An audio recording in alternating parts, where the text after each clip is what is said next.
सलाम, नमस्ते, आदाब। कि धर्म से ही इस आंदोलन को मजबूती मिल रही है ना? जैसे एक हमारा भी मानना है कि हजतुल विदा वाला खुतबा हो गया और इस्लाम जो है, खुद कुरान जो हमारे इस तरीके से है जो जात पात के खिलाफ हमारा बहुत बड़ा हथियार है।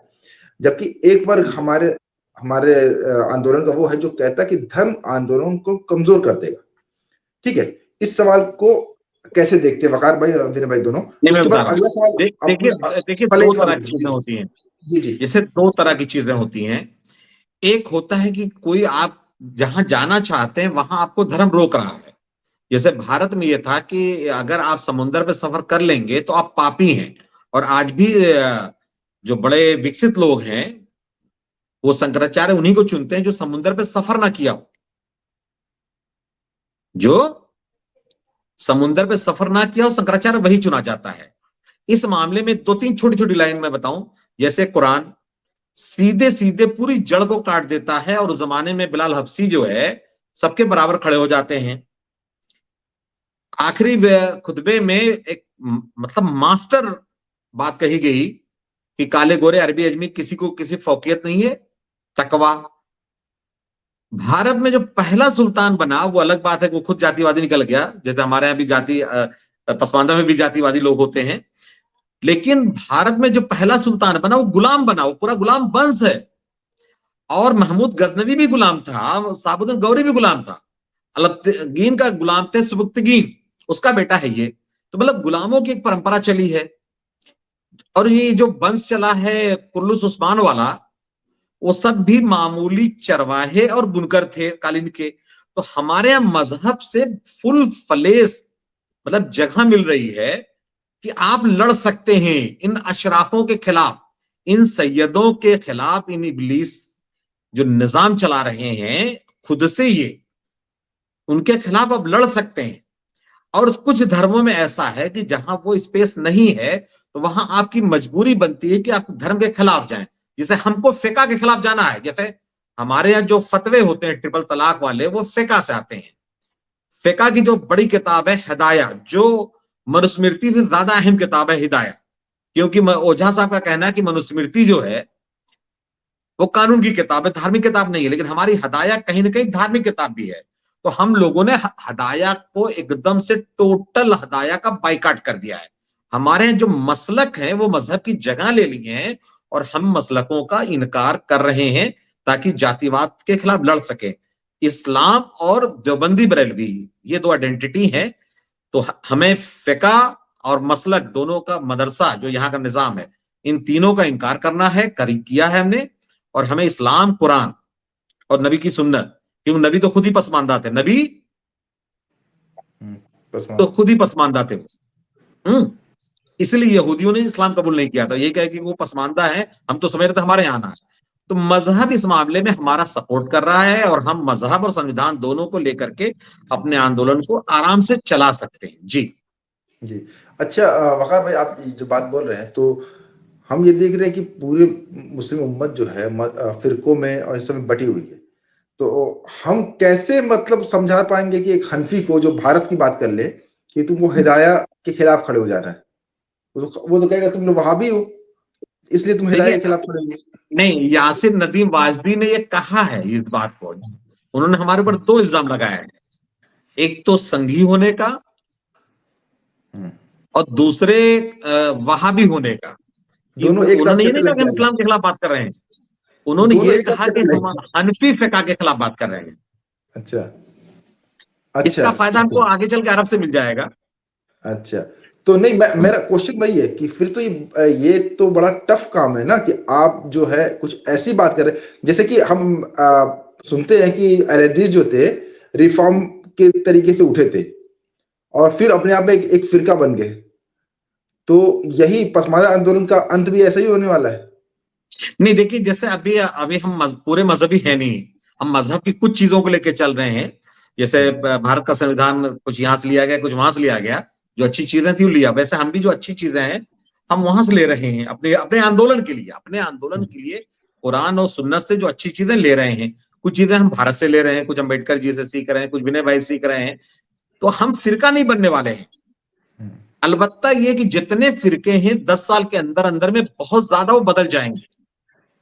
पहले कहते थे कि जात पात है, लेकिन अब पढ़े लिखे लोग सिरे से इनकार कर रहे हैं जात पात का।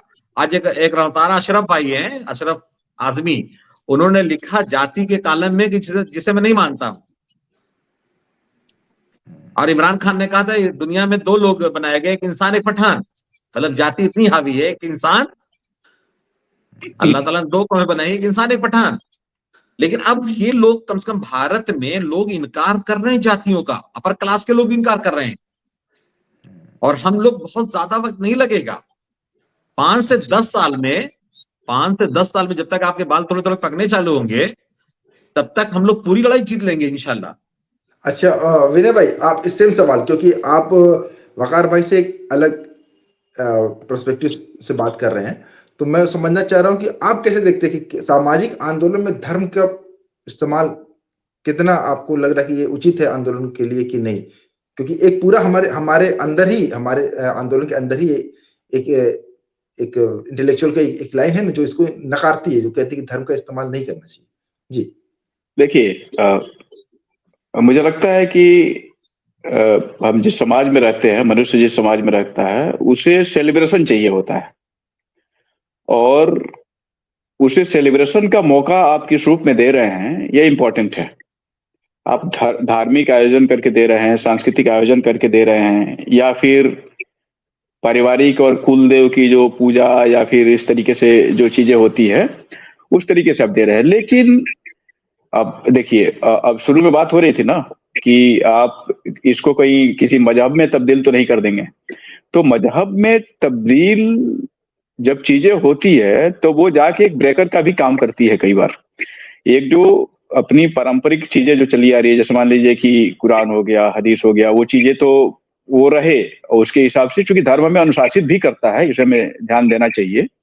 और धर्म को जो खारिज करके आगे बढ़ने की जो बात करते हैं लोग, वो लोग, जैसे मार्क्सवाद सबसे बड़ा उदाहरण है।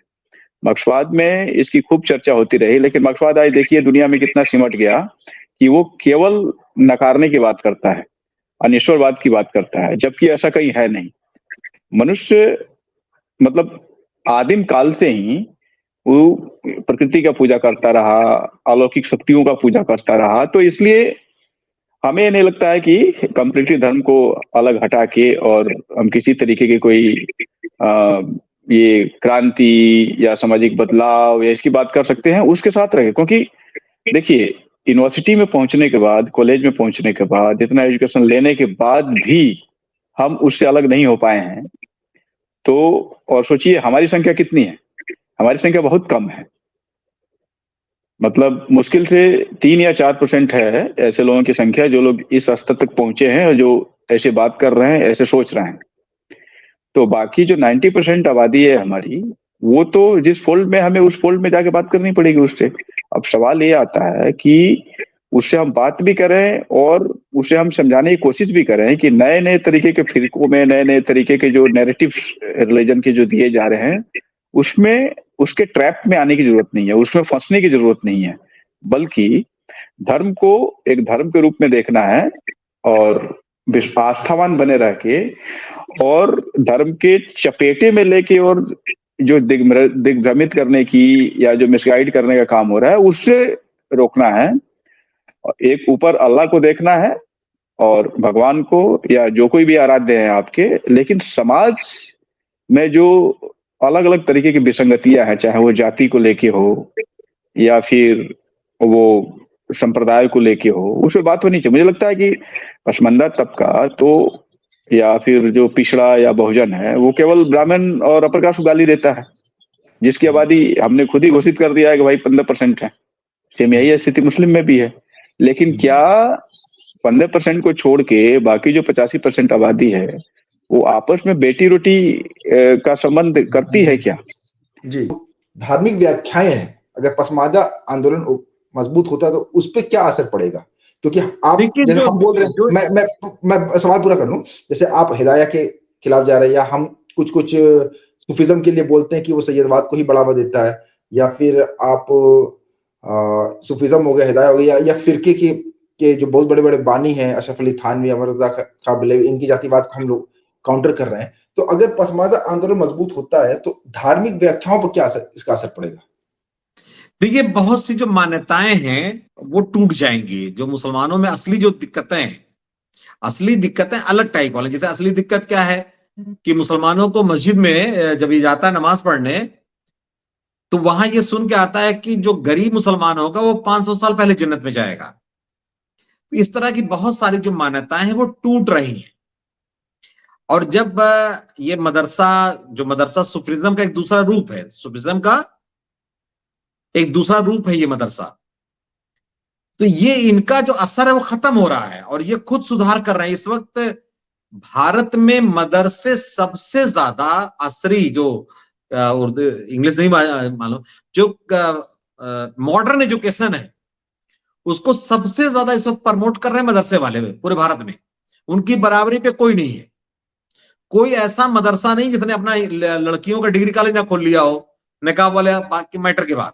उसके पहले से वो कॉन्वेंट स्कूल खोल के रखे थे, इंग्लिश मीडियम। हमारे यहाँ का मदरसा जो हिंदी नहीं पढ़ाता था पहले, वो इस वक्त इंग्लिश मीडियम स्कूल चला रहा है। तो मदरसों में इतना तेजी से अंतर आया है जिसकी हद नहीं। उसमें पसमानदा आंदोलन का बहुत बड़ा रोल है। और इस वक्त देवबंद का वीसी खुद एक पसमानदा है, तो ये कोई छोटा मोटा बदलाव नहीं है। देवबंद का वीसी अभी एक सेम टाइम में देवबंद का वीसी और अलीगढ़ का वीसी दोनों पसमानदा थे। ये तो बहुत बड़ा बदलाव है।